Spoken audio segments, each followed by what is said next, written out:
How's it going, fellas? Alright, so I created a spreadsheet designed with my penny collecting. Now, I only have one video that I opened up some pennies on this channel, and that's this one. These are ones I've opened up previously. Any with the estimate, I put them there. And of course, you know, the totals, I go all the way across.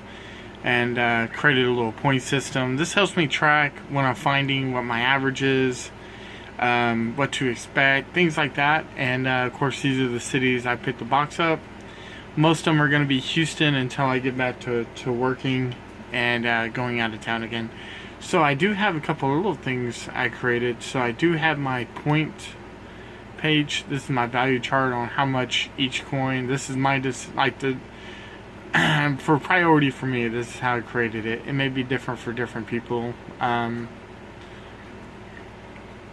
But what I focused on was estimates and wheat pennies and older pennies. And oddities like variations, things like that. I didn't want to put them on here because those aren't things you find every box. These are the standards you usually find estimate, and then you usually find wheat. And proof pennies, I have yet to find any. And that's for anything 1982 or newer. And I haven't found nothing. So I put my point values on a different page.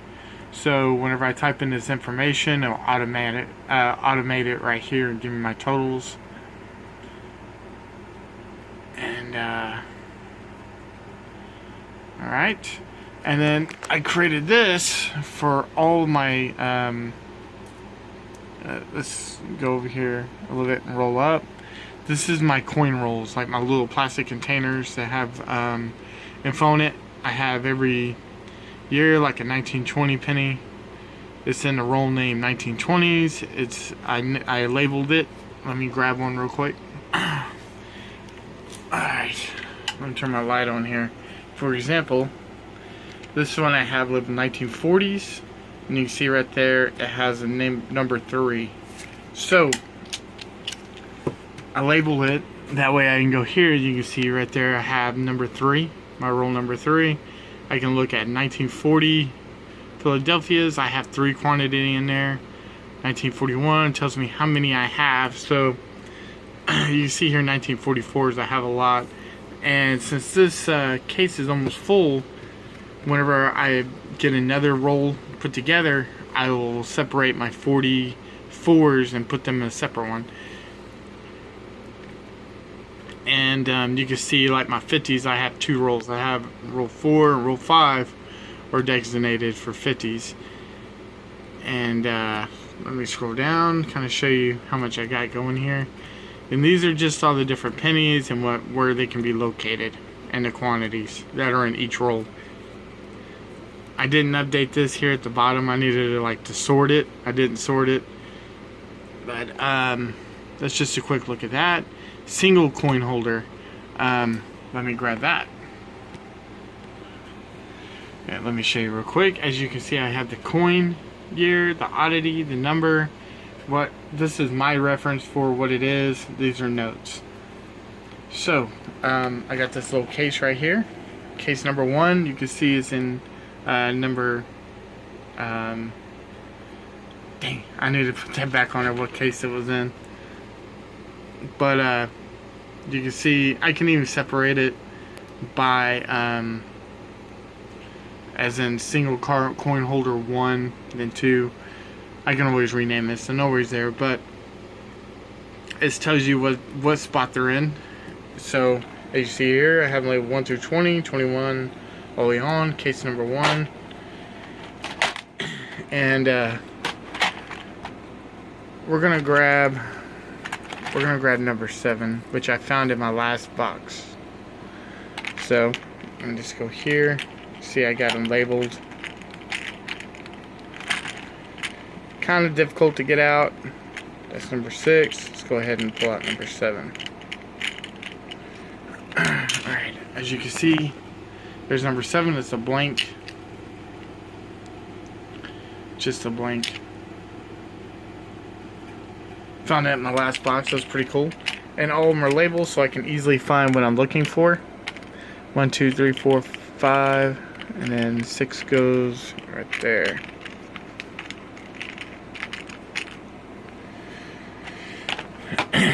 And this way I can always keep inventory, and then I may get, like, for example, I have a lot of high quality 1959s that, let me pull one out and show you real quick.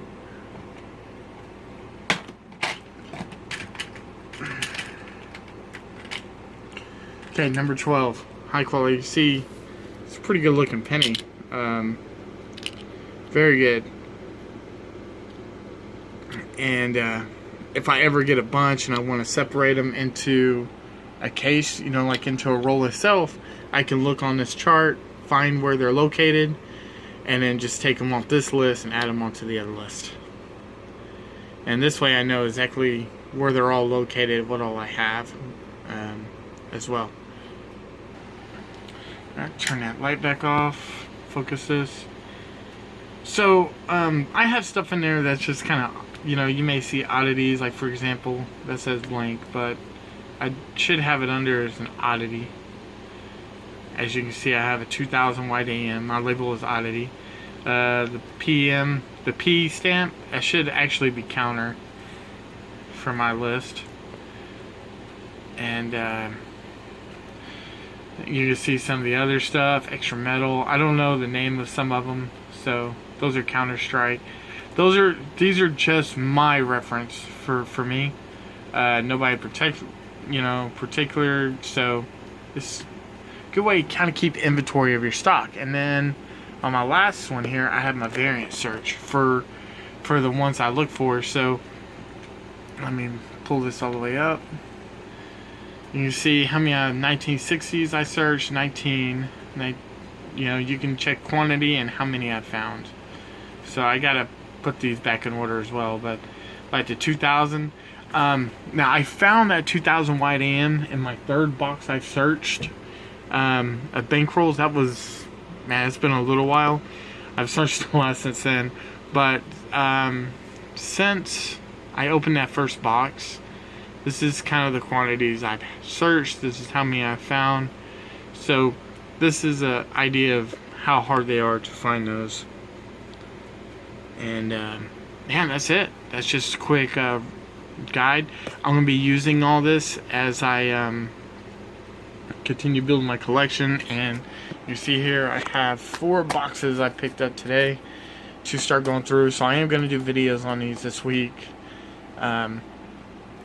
One box per video. I'm gonna try to make those videos short, try to make it quick. And this is what I used, my label maker. Let's go ahead and close my laptop. Okay. This is my label maker that I use. They're like $18 at Walmart. It's not expensive. Very easy to use. You just power it on. These like 4 AA batteries. You type in, you hit print, prints it out, and that's it. Cut it to size. Other than that, I also have a one of the red books that I use. This is how I found the variants I want to find. I use this, and then I got a microscope. So this is my microscope right here.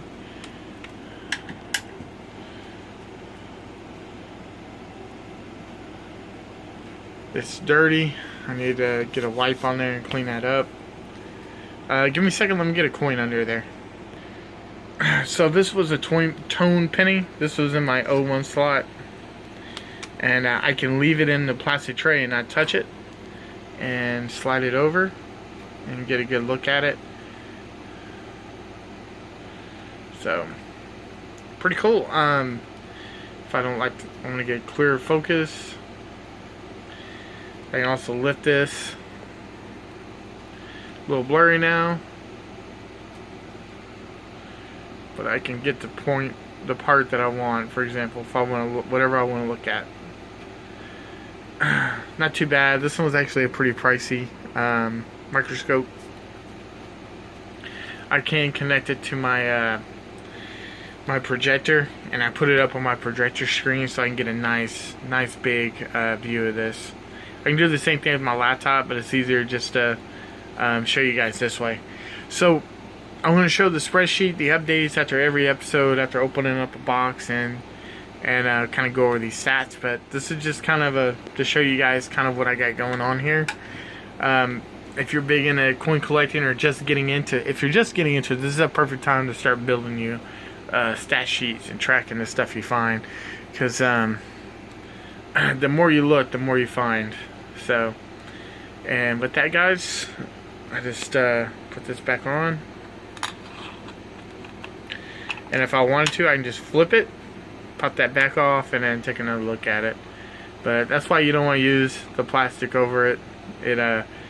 That's why I chose these. I did have them in the cardboard, the little cardboards, but like this. But when I slid them under here, just for an example, it did the same thing. It kind of it shows a glare off that plastic cover. So, and I don't think I'm keeping this one, but this is the whole reason I was keeping it, is just that little black spot. But I'm not going to mess with these. I'm going to take these out and return them. Alright, guys, that is it. I'm looking forward to see you guys in my next video. Thanks for watching, and just put a little message if you got any questions. Real quick, I do want to add this on here. If you haven't seen my other video, this is what chart I use while I'm hunting pennies. I put all my weak pennies there. I put proofs, as you can see, before pre-1982. All 1982s, pre, go there. All the new ones go there. I haven't found any of these, and I haven't found any of those I can verify. Now, when you see 1960, 1971, these are ones that I just stack. I put them in a bag, and then later I check them when I got a bundle of them for the variants. That way, I can have a nice little bundle whenever I do it. These are high qualities, or ones that, you know, I'm consider holding on to. And then what I did add, I just got to add to my page, is searching for 92s, 92Ds for the close AM on these. I want to say it's close AM. And then 2009s. I don't have a spot for toners or foreign currency that I find, but I just put those to the side. This is just the main, the pre-1982s, wheats. This is all these right here, and this is the ones that I get points for on my so all this other stuff is optional. So alright, I just wanted to toss that in there. And alright, guys, I'll see you guys on the next one.